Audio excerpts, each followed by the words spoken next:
আরে ভাই কি করছো গো? তোমার 3000 সাবস্ক্রাইব কমপ্লিট হয়ে গেল। 3000 কমপ্লিট হয়ে গেল। তোমার কমেন্টগুলো দেখছি যে কার সব থেকে বেশি কমেন্ট আছে। তো যার কমেন্ট বেশি থাকবে সেই তিনজনকে 3টে কবুতর গিফট করা হবে, কথা দিয়েছিলাম সবাইকে। তো 3000 কমপ্লিট হয়ে গেছে। কবে গিফট করছো? এক সপ্তাহের মধ্যে গিফট করে দেবো। এটা কাজটা কমপ্লিট করে আমি একটু ব্যস্ত থাকার কারণে সব কাজ হচ্ছে না। কাজটা কমপ্লিট করি, কার কমেন্ট সব থেকে বেশি আছে দেখি। তিনজনকে গিফট দেবো বলছিলাম, তিনজনকে দেবো। সামনের সপ্তাহে অবশ্যই তিনজনের নাম আমি ভিডিওতে ঘোষণা করে দেবো। তিনজনকে অবশ্যই গিফট দেবো। তোমার সাবস্ক্রাইবটা দেখি দাও একবার। এটা আমার সাবস্ক্রাইব 3022টা সাবস্ক্রাইব হয়ে গেছে।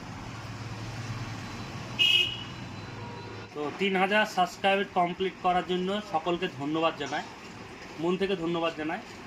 তো যে তিনজনকে গিফট করব তারপরেও আরও দুটো গিফটের কথা বলবো। এই গিফটটা করা হয়ে যাক, তার আরও দুটো গিফটের কথা বলবো।